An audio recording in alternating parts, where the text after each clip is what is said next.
Good morning to you, welcome. It's Monday today, the 21st of November. And here's this story.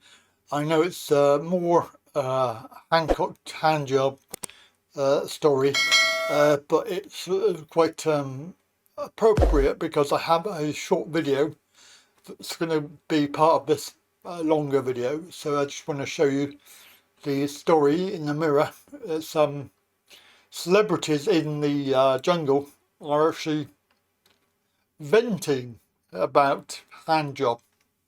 Very interesting. So I'm a celebrity star vents true feelings about fake Hancock as MP leaves camp. It's only temporary, it's not forever. He left for a few hours. The stars relished the chance to vent their suspicions about Hancock as the MP left the camp for a task. Hancock's late arrival in the jungle has left many of the stars on edge, with the idiot health secretary still fresh in people's minds, as well as blatant disregard for the rules he imposed. First evictee Charlene revealed that she was so shocked by Hancock's arrival that she feared that she was putting her newsreader job on the line. The remaining stars have stayed mostly tight-lipped, apart from Boy George, of course, and he's given his true feelings about Hancock. The group seized the chance to have a good discussion about the controversial Hancock. Though there was Chris Moyles, Babatunde and Stu. They were amongst the people voicing their suspicions about his fakery and desperation for forgiveness. He's not streetwise. He doesn't live in the same world we do. I always feel there's something that's not quite genuine. I find it really hard to get past. Jill Scott claimed the MP was oblivious to how other people felt about him. But Sean Walsh spoke up to say he was trying to take Matt for how he's acting in the jungle, rather than his controversies from home. Viewers at home agreed. One viewer vented, "I'm so embarrassed by how everyone is falling for his pathetic act. I have no sympathy for Matt, but isn't IAC just full of people who are all putting on a show?" So you can see that this is a story that's never going to end, and you know, things are coming out. People are seeing the truth, and here's a short video that really goes into depth. Now, I'm hoping that we'll get away with this because it doesn't contravene any rules, as far as I'm aware. The stories are actually news. They are fact. They have been in the mainstream media. So if there is a problem with this video, it won't be because it's not true. Everything has been reported already. So have a look and see what you think. This is a story about Matt Hancock. It doesn't involve cockroaches, being buried alive, or inauthentic fits of laughter designed to launder a sullied reputation. Instead, it's about what he did as health secretary during the pandemic. If we could have the first slide, please. When COVID first hit, a diktat from Hancock instructed NHS hospitals to move hundreds of elderly patients into care homes. But the policy was a disaster, seeding a deadly disease into homes housing our most vulnerable relatives and resulting in thousands of deaths. 2 years later, the High Court ruled that the care home policy wasn't just wrong, it was illegal, forcing Hancock to make an apology on live TV.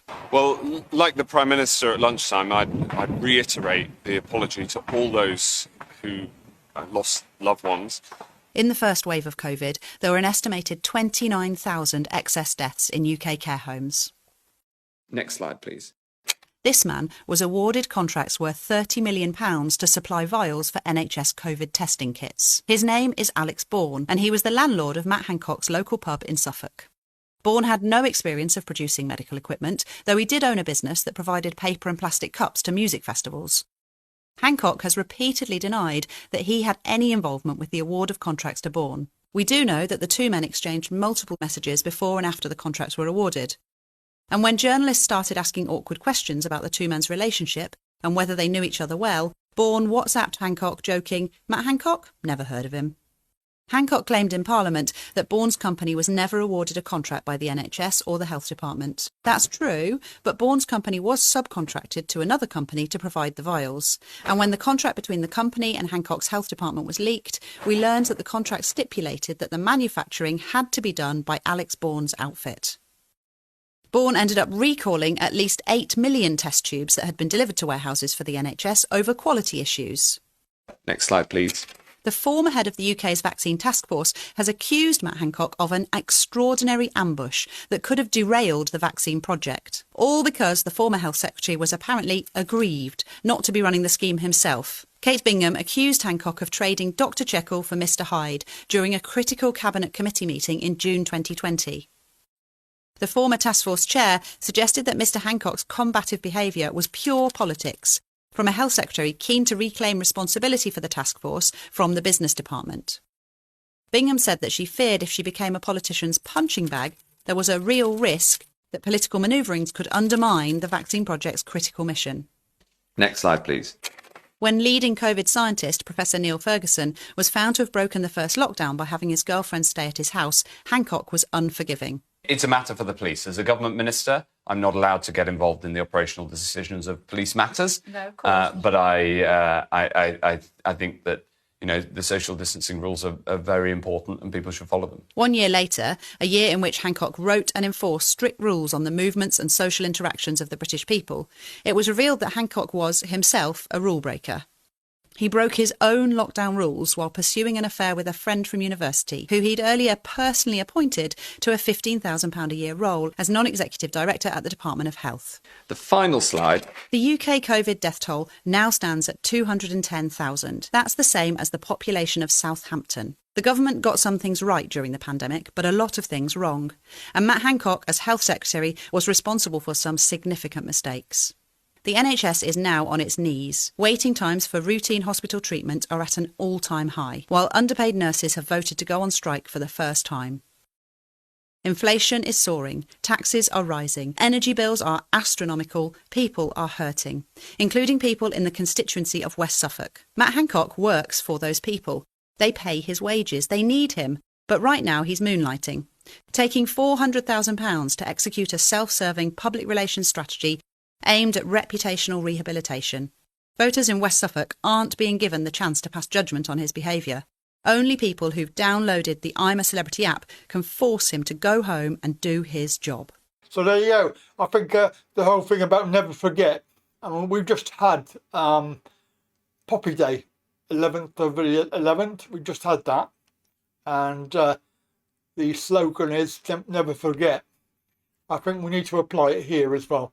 Never forget, these people are responsible and they are actually ignorant of how people think of them because they think they've done nothing wrong. They are actually above everybody else when in fact they need to be held accountable for their actions.